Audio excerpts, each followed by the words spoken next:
नमस्कार, मैं हूं पंकज कुमार।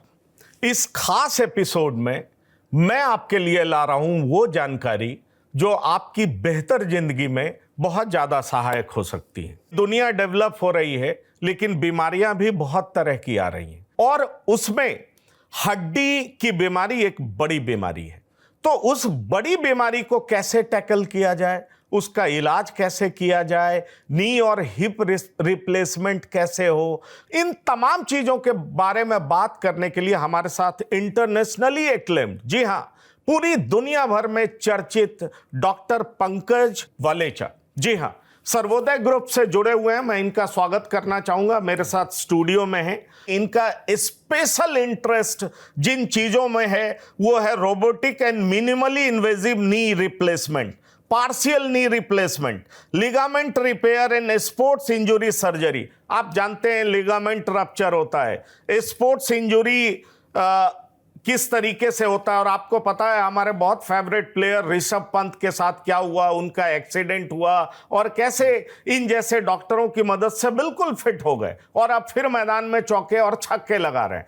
तो तमाम तरह की बातें करूंगा। डॉक्टर पंकज वालेचा, आपका बहुत स्वागत है TV9 प्लेटफॉर्म पर। मेरा पहला सवाल और बहुत सीधा सवाल, इन दिनों जिस तरीके से नी और हिप रिप्लेसमेंट की जरूरतें बढ़ती जा रही हैं और कहा जा रहा है कि हर साल तकरीबन 10 से 15% मरीज ज्यादा आ रहे हैं, तो क्या समझा जाए ये परेशानी होती क्यों है और किस तकनीक से ये रिप्लेसमेंट कराया जाए जिससे लोग बिल्कुल स्वस्थ नजर आए? First of all thank you so much for the introduction. और जब हम इन बारे में बात करते हैं कि घुटना ख़राब है या कूल्हा ख़राब है और इसका क्या इलाज है, तो सबसे पहले तो मुझे बता देना चाहिए कि हर पेशेंट का ट्रीटमेंट सर्जरी नहीं होता।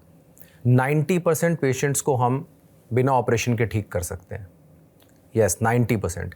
जो 10% पेशेंट्स हैं जिनका नी बिल्कुल ख़राब है या जिनके हिप में कोई प्रॉब्लम हो चुकी है, वो पेशेंट बनते हैं सर्जिकल कैंडिडेट्स, या जिनको हम कहते हैं कि इनको ऑपरेशन की हम सलाह देते हैं। तो आप समझिए 100 में से 90 लोगों को हम क्या एडवाइस देंगे? हम एडवाइस देंगे कि आपको प्रिवेंट कैसे करना है घुटने का घिसना या हिप के प्रॉब्लम को, आपको कैसे कुछ एक्सरसाइजेस करनी है जिससे कि आप ज़्यादा समय तक अपने नेचुरल जॉइंट को एंजॉय कर सकें। हम उनको ये भी सजेशंस देते हैं कि अगर आपको कोई फिजियोथेरेपी करनी है, कोई एक्सरसाइजेस करनी है या कुछ जैसे वेट लॉस करना है, तो एक हॉलिस्टिकली हम पेशेंट को गाइड करते हैं। हमारी कोशिश क्या होती है कि आपको सिर्फ सर्जिकल ट्रीटमेंट से ना ठीक किया जाए, आपको हॉलिस्टिकली देखा जाए। मेरी एक बड़ी फेवरेट लाइन है, मैं पेशेंट्स को बोलता हूँ, अगर हम आपकी सर्जरी कर रहे हैं तो हम आपका सिर्फ जॉइंट चेंज नहीं कर रहे हैं, हमारी इंटेंशन है कि हम आपकी लाइफ चेंज करें। अब मैं आपके क्वेश्चन पे आता हूँ कि ये होता क्यों है। इंडियन सब कॉन्टिनेंट में, यानी कि हमारा जो रीजन है, इसके अंदर नी का प्रॉब्लम काफ़ी कॉमनली हम देखते हैं, क्योंकि हमारे बॉडी की बनावट ऐसी है कि हम नी का आर्थराइटिस जल्दी डेवलप करते हैं हिप के आर्थराइटिस के मुकाबले, जो कि वेस्टर्न कंट्रीज में ज़्यादा होता है। अब नी का आप कहना चाह रहे हैं कि वेस्टर्न कंट्रीज में हिप का प्रॉब्लम ज्यादा होता है, नी का कम होता है, आप ये कहना चाह रहे हैं? करेक्ट। और इंडियन सब कॉन्टिनेंट में नी का ज्यादा होता है, मतलब घुटने का ज्यादा होता है, बिल्कुल, और हिप का कम होता है। आप ये कहना, मैं यही कहना चाह रहा हूं। तो जो आर्थराइटिस की हम बात करते हैं, मतलब उम्र के साथ जो जोड़ घिसता है, वो नी आर्थराइटिस हमारे रीजन में ज़्यादा है और हिप आर्थराइटिस वेस्टर्न कंट्रीज़ में ज़्यादा है।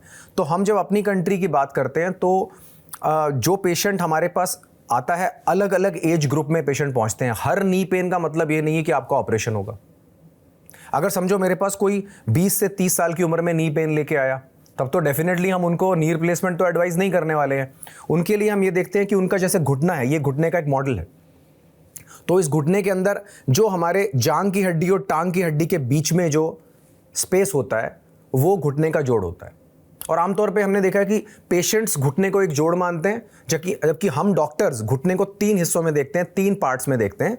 एक अंदर का हिस्सा, एक बाहर का हिस्सा और एक जो हमारा नी कैप या कटोरी का हिस्सा होता है। तो जब ये कार्टिलेज, ये गद्दी जो कोटिंग है, जो स्मूथ मूवमेंट देती है, जब ये कमज़ोर पड़ जाती है, तब उसका दवाइयों से हम ट्रीटमेंट करते हैं। और ये खास तौर पे उन लोगों के लिए है, उन यंगस्टर्स के लिए जिनकी एज 20 से 30 साल के बीच में होती है। इसको हम कॉन्ड्रोमेलेशिया कहते हैं। अब समझते हैं कि 30 से 50 साल की एज ग्रुप के बीच में किसी को नी पेन हो रहा है, तो सबसे इंपॉर्टेंट है कि हम ये चेक करें कि उनके नी की अलाइनमेंट तो खराब नहीं हो गई है। हम सब जानते हैं अगर कार की अलाइनमेंट खराब हो तो टायर घिस जाता है, ऐसे ही टांग की अलाइनमेंट खराब हो तो घुटना घिस जाता है। तो हमें ये देखना है कि कैसे अलाइनमेंट को सही किया जाए ताकि वो घिसे नहीं। और इस सर्जिकल ट्रीटमेंट को हम ऑस्टियोटमी कहते हैं, जो कि बहुत ज़्यादा बात इसकी नहीं की जाती। जैसे कि नी रिप्लेसमेंट एक बड़ा कॉमन शब्द है, हम सब लोग जानते हैं, एवरीबडी नोज अबाउट इट। लेकिन जो ऑस्टियोटमी या अलाइनमेंट करेक्शन सर्जरी है, ये एक लाइफ चेंजिंग सर्जरी है, क्योंकि ये आपके प्राकृतिक घुटने को सेव कर सकती है। अब समझ लेते हैं 50 से 70 के बीच में कोई आया हमारे पास और उनका घुटना अभी सिर्फ अंदर का हिस्सा खराब है। जैसे कि मैंने अभी बताया कि हम डॉक्टर लोग जो इसको 3 हिस्सों में देखते हैं, अगर सिर्फ अंदर का हिस्सा खराब है तो हम एक सर्जरी करते हैं, इसको पार्शियल नी रिप्लेसमेंट बोलते हैं। पार्शियल नी रिप्लेसमेंट, जैसे एक मेरे हाथ में मॉडल है, अब इसमें क्या किया हुआ है, हमने सिर्फ एक ही हिस्से को चेंज किया हुआ है। आपको एक एग्जांपल देता हूं, अगर आपकी कार का एक टायर पंक्चर है, जैसे आपकी कार का एक टायर पंक्चर है, क्या आप चारों टायर तो नहीं बदलेंगे आप?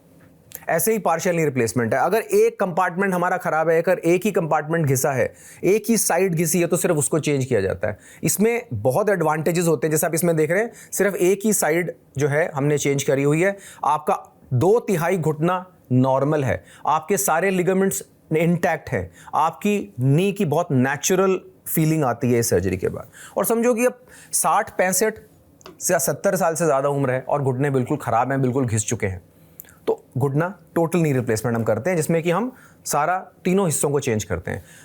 पर क्या हम यंग एज में भी हमें करना पड़ सकता है टोटल नी रिप्लेसमेंट? यस। कोई भी बीमारी या घुटने का घिसावट मेजॉरिटी पेशेंट्स में एक पैटर्न फॉलो करता है, लेकिन हर पेशेंट में नहीं। कुछ पेशेंट्स को यंग एज में भी कंप्लीट नी आर्थराइटिस हो जाता है और उनको हमें नी रिप्लेसमेंट करना पड़ता है, और तब टेक्नोलॉजी का, टेक्निक का और एक्सपीरियंस का रोल आता है। मैं आपसे एक सवाल करना चाहूँगा। आपने बड़े अच्छे तरीके से तीनों पॉसिबिलिटीज़ के बारे में बताया, लेकिन अक्सर हमने सुना है, पढ़ा है कि एक एज के बाद लोगों को नी में प्रॉब्लम होता है और कहते हैं कि घुटने में साइनोवियल फ्लूइड होता है जो ग्रीस का काम करता है।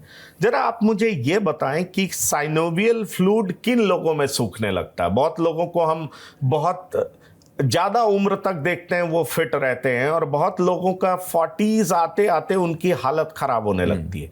क्या वजन एक कारण हो सकता है, जैसा आपने बताया कि अलाइनमेंट बिगड़ जाता है, पर साइनोवियल फ्लूइड की कमी की वजह से बहुत लोग कहते हैं मुझे बहुत तकलीफ रहती है, बहुत दिक्कत रहती है, तो ये ऐसा क्यों होता है?